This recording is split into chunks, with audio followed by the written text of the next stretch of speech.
Hey everybody, it's Dr. John Thomas again. I am here today with a very good friend, Gene Johnson. I wanted to talk to him a little bit about his experiences in his career. I think you guys will find it very interesting and hopefully enlightening.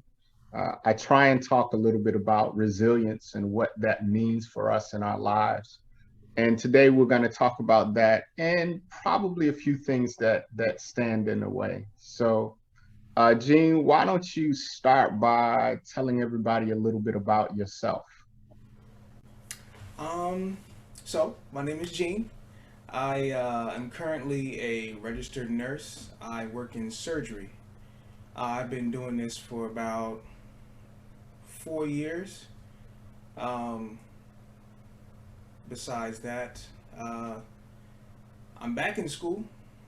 uh, I went to Montgomery College and got my associate's degree in nursing there, and I'm currently at University of Maryland, um, the online campus, getting my bachelor's degree.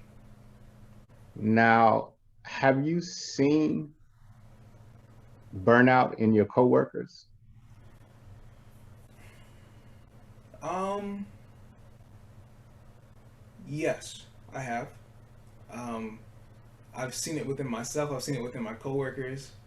I've seen it within my my bosses, my charge nurses, the surgeons. You can see it. The attitudes.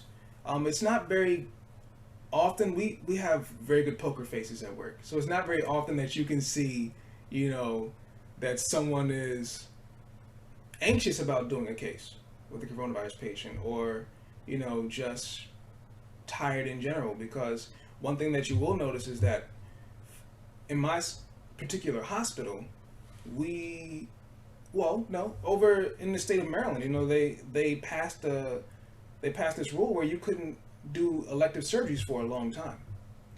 And so what we found is that a lot of places, it seems as though a lot of places had surgeries that needed to go that were elective, and so now they're kind of there's a backlog.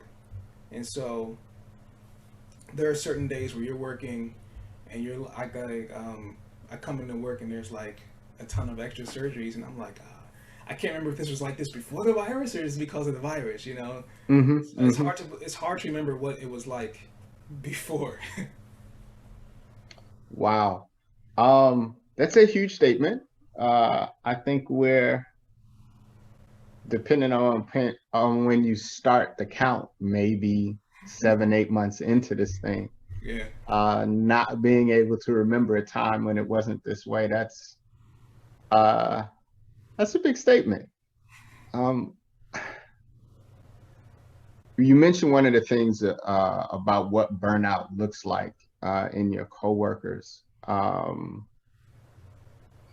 When you were experiencing burnout yourself, what did that feel like? Mm, it felt like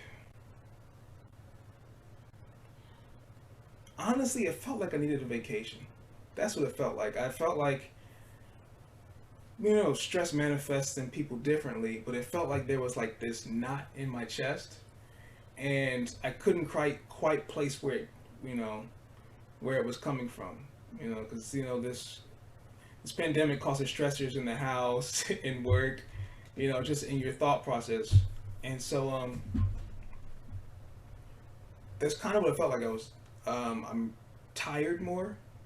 I feel like I need a vacation.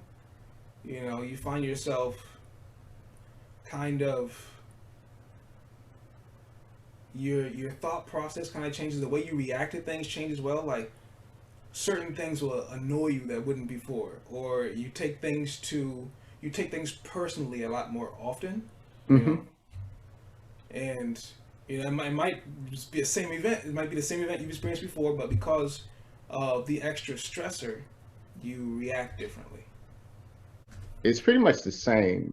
You told me what your hospital has done well to support your resilience. What do you think is working for you that helps support resilience? Uh, um, I have found new ways of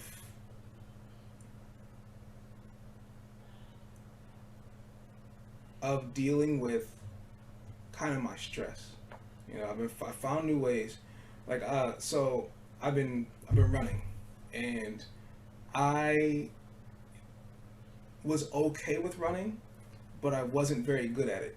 And one thing that I'm not going places, so the pandemic is giving me time to YouTube videos on running form.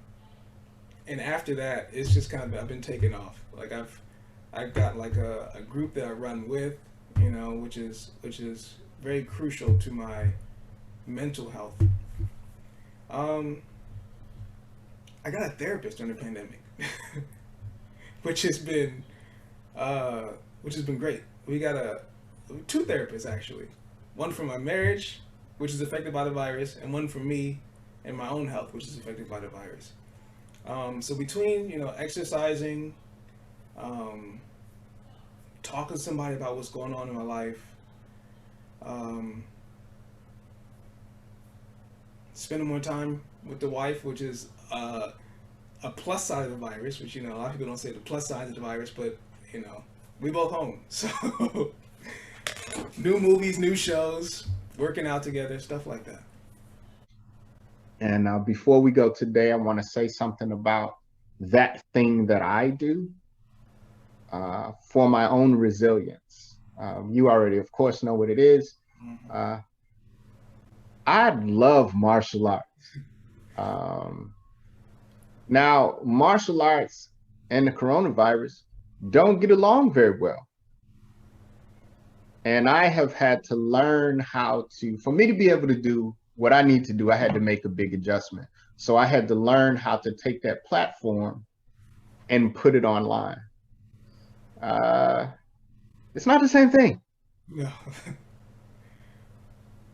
but it is way better than just being upset because I can't do one of the things that I really enjoy doing. So I want to encourage everybody out there um, to take charge of your own resilience because, like I say every week, your resilience matters. Gina, I want to thank you for spending some time with us today. I know that this will be very helpful for a number of people. Uh, Thanks, guys.